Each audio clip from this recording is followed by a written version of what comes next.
Bueno, arranquemos. Hoy vamos a ver a un autor que se llama Kárpolányi, que es un autor nacido en Hungría antes de la Primera Guerra Mundial, en 1886, que es un intelectual de ese país y que después de la Primera Guerra Mundial, cuando se separan Hungría y Austria, él se va a vivir a Viena, la capital de Austria, y allí va a conocer a los que son los antepasados de los Sper, los Milley, es decir, incluso los Friedman. El primer núcleo, o un núcleo, digamos, de intelectuales que se llamaron el Círculo de Viena y van a ser la base del neoliberalismo. Estos autores, entre algunos de los más conocidos, son von Mises y Hayek. Ve cómo trabaja esta gente, observa cuáles son sus análisis sobre la Gran Depresión. Se tiene que escapar de Austria porque él era socialista y es perseguido por los nazis. Se va a vivir a Inglaterra. Se convierte en profesor de Oxford y a su gran formación en teoría social le va a agregar, estando en Londres, una gran formación en términos de historia, de conocimiento histórico. Después de la Segunda Guerra Mundial se va a vivir a Estados Unidos y ahí va a ser profesor de Columbia. Esto es para tener una mínima idea de quién se trata. En general, si está acá es porque nos sirve para seguir trabajando elementos o ideas o seguir cuestionando el sentido común. Si hay algo que tienen todos los autores que vimos es que nos fueron demostrando de alguna manera que nosotros usamos dispositivos, tenemos rutinas, utilizamos procedimientos para resolver ciertas cuestiones, como al momento de abstraer los fenómenos sociales, de los cuales estos procedimientos, estos dispositivos, estas rutinas, nosotros no tenemos mucha conciencia. No lo sabemos además explicar muy bien. Si tuviéramos alguna conciencia de ello, sería muy escasa y por lo tanto no podríamos explicarla bien. Y las mayores dificultades las tenemos al momento de pensar relacionalmente. Digamos, la mayor dificultad que nos presenta el sentido común es el pensamiento relacional. Entonces, dentro de esta línea es que vamos a trabajar hoy este autor que va a tener esta sola clase y que es, digamos, su principal objetivo. Él busca entender las instituciones que regulan la economía política. Ya que les utiliza la palabra economía política, hace referencia, ¿no?, a que claramente no comulgó con las ideas del Círculo de Viena, de von Mises y de Hayek, pero además va a agregar nuevas dimensiones a donde las ideas del Círculo de Viena van a quedar claramente en deuda, como mínimo, ¿no? Él va a agregar a este análisis de las instituciones que regulan la economía política, un descentramiento de la mirada, es decir, va a producir un conocimiento científico porque está descentrándose, y descentrándose significa romper con las ideas eurocéntricas, es decir, romper con lo que vimos en la clase pasada, que es el sociocentrismo. Y además va a romper con el determinismo económico, que es una forma de cosificar las relaciones sociales, el determinismo económico. Él va a explicar, de forma histórica, con una gran teoría que sostenga este conocimiento, cómo la economía de libre mercado se impuso históricamente por medio de la violencia.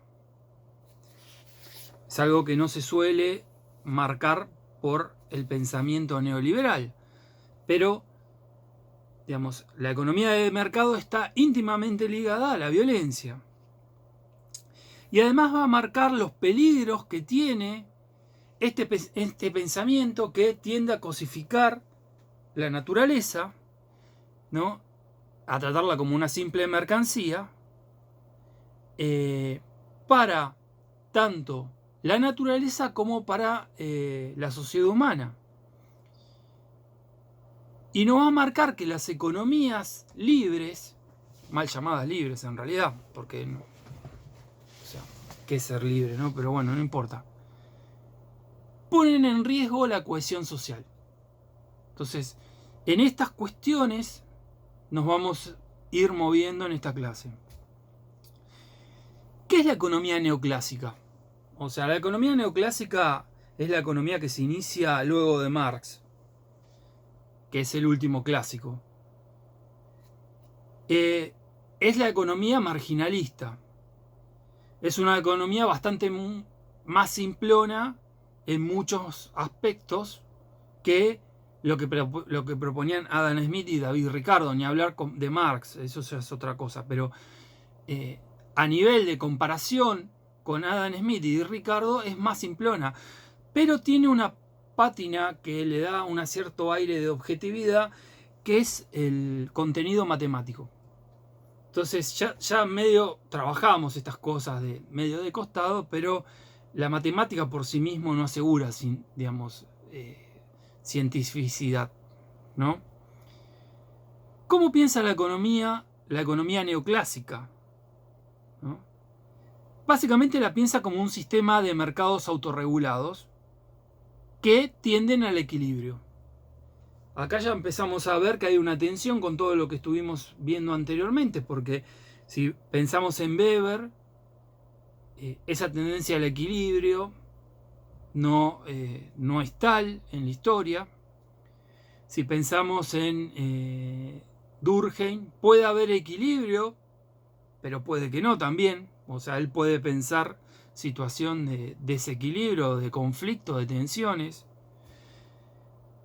Y si pensamos en Elías, sabemos que el entramado está en constante movimiento y ese constante movimiento es un ida y vuelta entre el equilibrio y el desequilibrio. Es decir, de forma constante el entramado se está moviendo, está vivo, y por lo tanto, si en algún momento alcanza cierto equilibrio, ese equilibrio lo va a perder en otro momento. Y lo más esperable en una sociedad tan compleja como la nuestra es que el entramado tienda a estar en constante renovación y constante cambio, por lo tanto no tiende al equilibrio. La economía neoclásica, como marcaba de alguna forma la economía política alemana, de la cual Weber toma mucho, piensa la economía sin, por afuera de las relaciones sociales. Como si la economía fuera un campo por fuera de las relaciones sociales, es decir, no sé, por fuera de lo social, por fuera, como si fuera algo extraterrestre, se podría decir, ¿no? Es decir, piensa en la economía por fuera de la política, por fuera de la religión, por fuera de la moral y todas estas dimensiones que estuvimos viendo anteriormente. Entienden que la economía solo depende de la confianza, del entendimiento mutuo y de la aplicación legal de los contratos. Entonces, es muy común que ustedes pongan o se pongan a leer o pongan a algún programa de televisión, ¿no? Y se hable sobre la importancia de generar confianza para que vengan las inversiones. De aquí viene este concepto. ¿Qué es la confianza? Más psicologista que la confianza no se consigue. ¿Dónde está la confianza? ¿Dónde la ven? O sea, empíricamente es algo, metafísico. No se observa. Pero tanto los que comunican la economía como los que trabajan esta vertiente que trabaja la economía, habla de la confianza como algo que no se puede poner en duda, tanto que si uno es parecido a ser religioso y pensar que uno puede, digamos, una religión monoteísta y pueda pensar en una religión sin Dios. O sea, no pueden pensar la economía más allá de la confianza, de este supuesto introspectivo, de este supuesto, digamos, que tiene que ver con el psicologismo, con todos los problemas que tiene el psicologismo. El entendimiento mutuo, ¿no? Y después está algo fundamental, la aplicación legal de los contratos, lo que en términos del día a día se llama seguridad jurídica. Ustedes saben que la seguridad jurídica siempre es para un lado, no para ambos lados. O sea, lo que tendría que asegurarse, digamos, es la realización de los contratos, y nosotros todo el tiempo estamos víctimas de la inseguridad jurídica, pero esa inseguridad jurídica no es inseguridad jurídica porque no se considera inseguridad jurídica, pero no pagar la deuda, por ejemplo, sí se considera inseguridad jurídica, y por eso se delega la soberanía nacional en cortes que están en Nueva York, es decir, en un estado extranjero, donde seguro la Argentina va a perder, ¿no? En esto de la seguridad jurídica, ¿no? En los 90 se hicieron grandes estragos, grandes estafas y grandes robos en nombre de la seguridad jurídica. Entonces, dos conceptos núcleos ya empiezan a hacer agua, la confianza y la seguridad jurídica.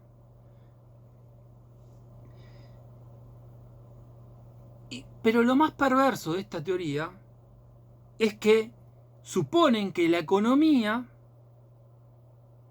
debe subordinar a la sociedad y no al revés. Si uno pudiera pensar a la economía por fuera de la sociedad, por otro lado, pero suponen que la economía debe subordinar a la sociedad. Entonces les plantean cosas así, hay que pensar en la economía, que se muera la gente por una pandemia. Y bueno, que si alguien se tiene que morir, se tiene que morir, pero la economía no puede parar. Es este tipo de economía que, digamos, que le quita contenido humano a lo social y lo vuelve una cosa. O sea, tiene que ser un motor que no se pare. En este sentido, con tantos problemas como tiene, explicado rápido y mal, ¿no? Polanyi va a decir, la economía neoclásica, de la cual toman sus presupuestos los neoliberales, es una utopía. ¿Qué es una utopía? La utopía es una tierra que no existe. O sea, ese es el concepto de forma, digamos, simbólico, ¿no? Y como todo digamos, toda utopía,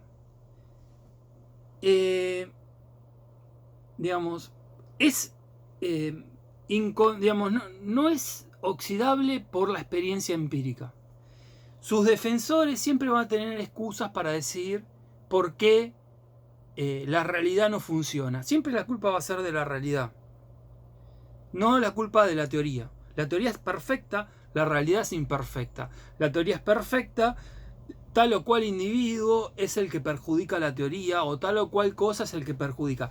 Ustedes lo escuchan a estas personas y saben todo, además saben de todo, saben de educación, saben de salud, saben de todo. Extrañamente no saben ni de economía, pero no importa.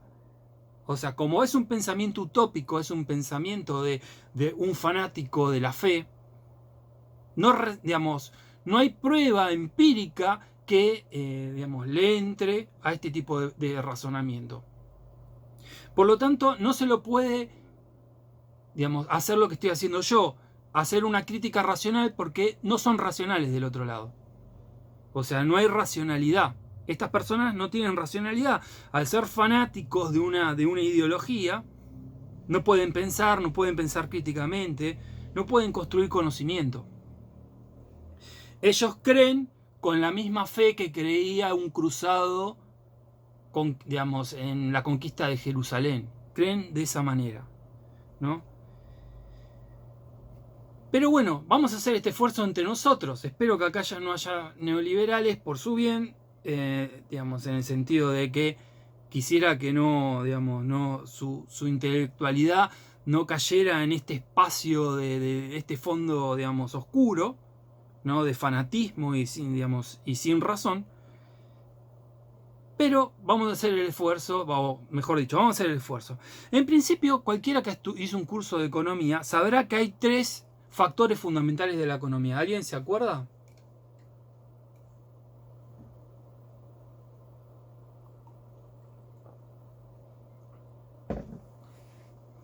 Sí, Francisco, yo no sé. Ellos creen, perdón, acá Francisco me hace un comentario. Ellos creen que el mercado es perfecto. O sea, la gente tipo, los que creen esto, creen que el mercado es perfecto. Es su Dios, por lo tanto es perfecto. Y si Dios mata a todo, está perfecto. O sea... Sí. Bueno, vamos a recordárselo, ¿no? Trabajo, tierra y capital. Los 3 factores que, digamos, son lo básico en cualquier curso de economía, ¿no?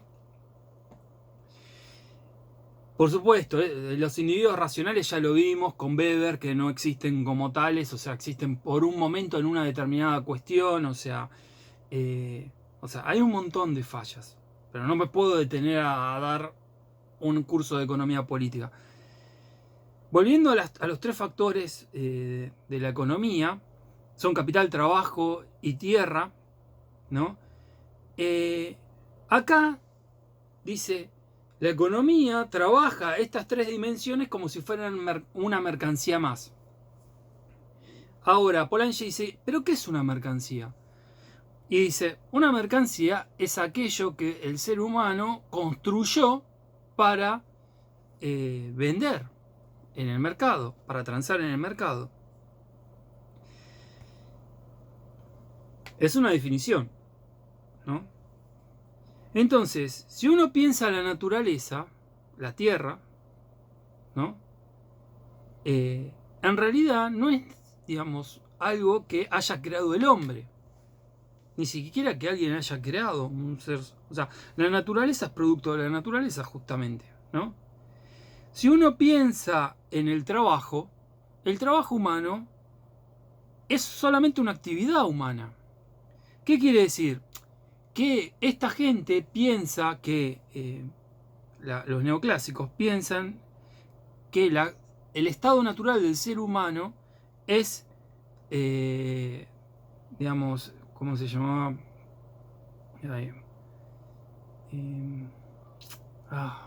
Tirarse panza arriba, ahora no me acuerdo del nombre, pero básicamente es eso, ¿no? El estado natural, primero, hay una tendencia en el ser humano a producir el menor esfuerzo, o sea, una tendencia al menor esfuerzo, ¿no? Y el estado es el ocio, ya me acordé, el ocio. El estado natural es el ocio, lo cual no resiste nada empíricamente. Traten de sobrevivir en la selva haciendo ocio y no sobreviven. Pero por otro lado, si alguien no hace por nosotros lo que se debe hacer, nosotros no podríamos hacer ocio, no podríamos tener ocio. O sea, el ocio, digamos, siempre supone que alguno trabaje por el que está teniendo ocio. O sea, no existe como estado natural, a eso voy. Y después está el capital, ¿no? Ahora, el capital se maneja con ¿qué? Con dinero. ¿Y quién crea el dinero? ¿Quién legitima el dinero? El Estado. ¿Quién maneja el crédito? El Estado. ¿Quién maneja, digamos, las tasas de interés para manejar el crédito? El Estado. ¿Quién fija ¿cómo se llama? Los encajes bancarios. El Estado. Entonces, el dinero no fue creado para venderse. Lo que quiero decirles acá es que la economía neoclásica no puede distinguir entre mercancías ficticias y mercancías reales. Entre mercancías que efectivamente se construyeron para ser mercancías A ver, este libro es La Gran Transformación, que ustedes tienen una parte. Este libro, no me acuerdo si me lo regalaron o me lo compré. Lo más probable es que me lo haya comprado. Sea por un camino, sea por el otro, esto en algún momento salió al mercado. Y el que lo editó, Fondo de Cultura Económica, decidió que esto no fuera un simple objeto, sino que fuera un objeto que se lleve al mercado. Es decir, se creó no por amor al conocimiento,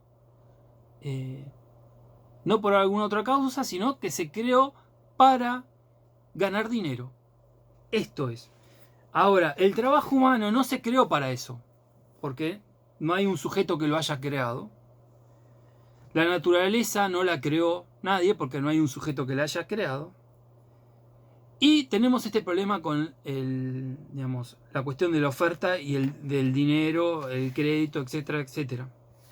Entonces, Polanyi va a ir por dos dimensiones al momento de criticar estas posturas de la economía neoclásica. Una es moral, específicamente. Moral indicativa, no moral normativa. Él va a estudiar, en base a estudios antropológicos y por medio de la historia comparada, diferentes comportamientos o comportamientos en otras sociedades, las sociedades tradicionales, ¿no? Y ahí él va a observar que la anomalía es nuestra sociedad y no esas sociedades. Lo normal, lo común, son el comportamiento de esas sociedades y no el comportamiento de nuestras sociedades. En nuestra sociedad, el ser humano es una cosa. Es algo más, es como se llama, un recurso humano. Hasta hay lugares que se llaman recursos humanos, hasta acá hay carreras de recursos humanos. Fíjense si no somos una cosa en este mundo, ¿no? Y la naturaleza también, los recursos naturales, son una cosa. Si a nosotros nos dejan en un mundo relativamente virgen como el de Avatar, vamos a hacer lo que hacen los empresarios en Avatar, con el ejército. O sea, limpiar la tierra de toda cosa que se pueda vender, que pueda producir ganancia. Esto no siempre fue así. De hecho, la mayoría de la historia humana es muy diferente. En general, tanto naturaleza como ser humano, siempre tengan en cuenta que no estaba el concepto, pero por lo menos aquellos que pertenecen al grupo social, ¿no?, eran considerados los seres humanos seres sagrados y la naturaleza algo sagrado. O sea, vamos al pensamiento clásico judeo-cristiano, ¿no? Dios creó al pueblo elegido, ¿no? Y el pueblo elegido son un grupo de seres sagrados porque los eligió Dios por todo el resto de las personas. Y le dio al ser humano, o le dio al hombre, esa es la palabra, el concepto que utilizan, la tierra para que la aprovechen. O sea, las dos cosas vendrían a ser, incluso en ese pensamiento tan particular que tienen las religiones judeo-cristianas, serían digamos, aspectos o dimensiones sagradas. En este aspecto, uno no puede pensar, ay, qué sonso. O sea, está hablando de moral. Él no está diciendo lo que debemos hacer, está diciendo qué hacemos. Eso es lo que nos está diciendo. ¿Qué podemos hacer? Si hubo otras sociedades que funcionaron de otra manera, hay que replantearnos probablemente si esta es la manera correcta de funcionar. Después hay otro dilema que ya es más técnico, ¿no?, que es más, digamos, más específico, que es el papel del Estado. La teoría neoclásica tiene un problemita con el Estado, tiene un rollo extraño con el Estado. El Estado juega muchos más papeles que lo que ellos quieren reconocer y quieren aceptar. O por lo menos hay papeles que ellos no pueden observar, no pueden percibir. En principio, si uno habla de dinero, lo que les decía, el Estado juega un papel fundamental, porque en principio el Estado determina cuál es el dinero de circulación legal y forzada. O sea, no puede circular otro dinero, o no podría circular otro dinero. Además, es el que ajusta la oferta y la demanda de dinero, por todo esto que hablábamos, por la emisión, por la tasa de interés, por los encajes y por diversos elementos que le permitan al Estado actuar sobre el dinero. Entonces, el Estado tiene un papel fundamental en la constitución del mercado de capitales. O sea, afecta su desempeño y su función lo afecta definitivamente. Porque además, el cumplimiento de los contratos lo debe asegurar el Estado. Entonces, el Estado puede actuar de dos maneras. Una es actuar de forma activa, que es la que reniega siempre esta teoría, o puede actuar de forma pasiva, es decir, no actuar. Y cuando no actúa, deja, entre comillas, libres a las fuerzas del mercado. Y las fuerzas del mercado son, un sistema donde el pez más grande se come al pez más chico. Por lo tanto, este tipo de comportamiento económico tiende a destruir la cohesión social. Tiende a almellar el lazo social, aquello que habíamos visto en algún momento con Durkheim.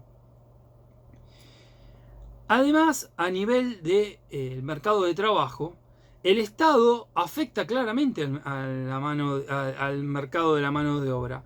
¿Por qué? Porque primero el Estado tiene un aparato administrativo, con lo cual afecta la demanda. Hay muchas actividades que son estatales, por ejemplo, dar clases en la universidad. Esto afecta la demanda, lo que hace es aumentar la demanda. Al aumentar la demanda, en principio, debería aumentar los salarios, ¿no? Porque si uno se quisiera pasar al sector privado, debería tener mejores salarios, o sea, por una cuestión de competencia. Pero además, marca, por ejemplo, quién puede trabajar y quién no. O sea, los niños no pueden trabajar. Si fuera por los capitalistas, por el mundo de los empresarios, apenas más o menos tuvieran un mínimo, los pondrían a trabajar, como ya lo hicieron en el siglo XIX.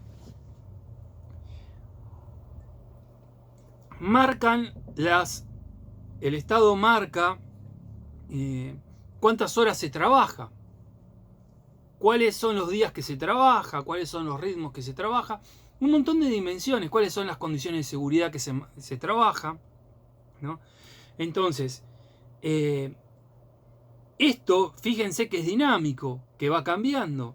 O sea, hoy por hoy Mercado Libre lo que quiere es presentar un tipo de flexibilización laboral que va a hacer que ustedes tengan banco de horas, no tengan, fijos días, o sea, que puedan hacer de ustedes lo que quieran, como si fueran una cosa.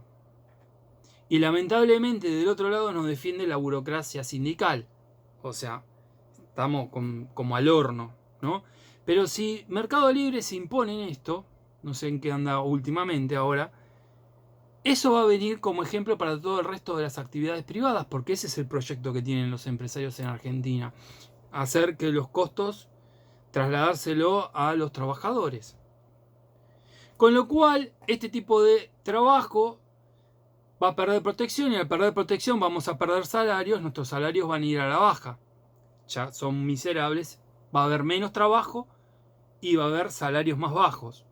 Pero bueno, según la teoría neoliberal va a haber más trabajo y salarios más altos, o no salarios más altos, salarios de acuerdo a la productividad. Eso es lo que ellos consideran productividad. Es decir, que si ustedes tienen salarios bajos es porque son poco productivos, según esta teoría. Aportan poco. Sí, totalmente. Esto ya ocurrió en los 90 y todo y ocurrió en los 70 con el gobierno militar, o sea, nada, pero bueno, es utópico el pensamiento. O sea, por parte de los teóricos, yo creo que a cualquier empresario sabe perfectamente a dónde apunta. O sea, de utópico esos no tienen nada, o sea, lo saben para dónde van. Entonces, con la regulación de las normas, con la regulación, digamos, de un montón de mecanismos que tiene el Estado actúa o no sobre el mercado de trabajo, ¿no?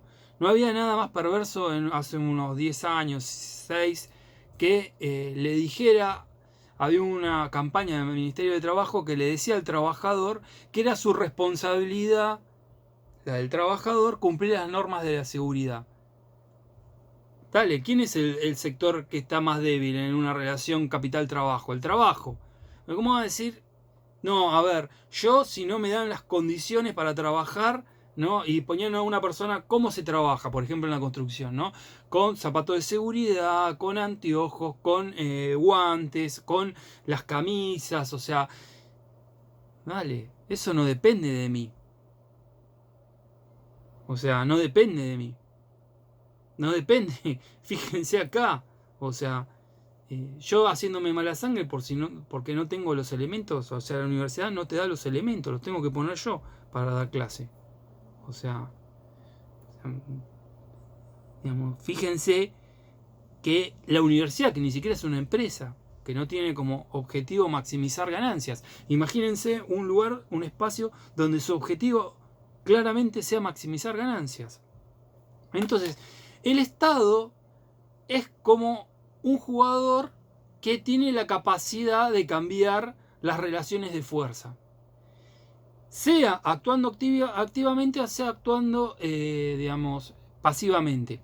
Es decir, sea regulando o sea desregulando. Pero siempre es responsabilidad del Estado. O sea, si el Estado, digamos, desregula, no está desregulando en realidad, está re-regulando. Es decir, está cambiando las relaciones de fuerza.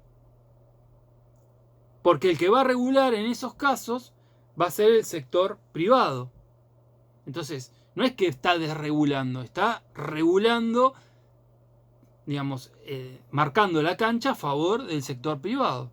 Es una re-regulación, no es una desregulación. Desregulación sería otra cosa, pero esto no lo es. Pero fíjense que las palabras no son inocentes. Nunca les va a decir, no, la verdad, cuando sacamos la Junta Nacional de Grano, cuando sacamos todo lo que se sacó en los 90, la de yerba mate, todas las cuestiones, o sea, que regulaban los mercados, lo hicimos para perjudicar al pequeño productor y al consumidor, a favor de los grandes. No, van a decir, no, es el mercado el que mejor asigna. ¿Mejor asigna qué? O sea, ¿cuál es la dimensión que los vuelve súper productivos a ciertos sectores? Digamos, estar ubicados estratégicamente en ciertos lugares, por lo tanto no es algo económico, sino que es